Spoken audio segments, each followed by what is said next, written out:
Burada ölüm halı, əlillik dərəcəsi, xəsarətlər nəzərə alınır. Yalnız bunlar təminat verilir. Və həyat sığortası ilə bağlı hansı sığorta növləri var? Bugün kredit həyat sığortası bir qədər əvvəl danışdıq. İstehsalatda bədbəxt hadisələr və peşə xəstəlikləri nəticəsində peşə əmək qabiliyyətinin itirilməsi hallarından icbari sığorta var. Bu nədir? Hər bir sahibkar, istər fiziki şəxs, istər hüquqi şəxs öz işçilərini icbari qaydada sığorta etdirməlidir. İş vaxtı və iş yerində baş verə biləcək hər hansı bədbəxt hadisə nəticəsində və yaxud xəstəlik nəticəsində onlar xəsarət alarlarsa və yaxud dünyalarını dəyişərlərsə, həmin icbari sığorta növü üzrə ödəniş həyata keçirilir. Bu da bir həyat sığorta növüdür, amma bu icbaridir və bunu demək olar ki, bütün sahibkarlar edir. Daha sonra var yaşam sığortası.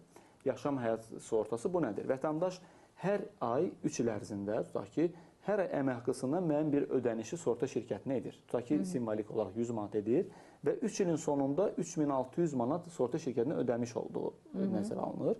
Və 3 ilin sonunda artıq 3600 manat ödəsə belə, sığorta şirkəti yaşam sığortası üzrə həmin vətəndaşı təxminən 4500 manat pul qaytarır. Həm gəlir əldə edir, həm də 3 il ərzində şəxs dünyasını dəyişərsə, 3 ilin sonundakı alacağı o 4500 manat məbləğ ki var, öldüyü halda onun ailə üzvlərinə o 4500 manat verilir.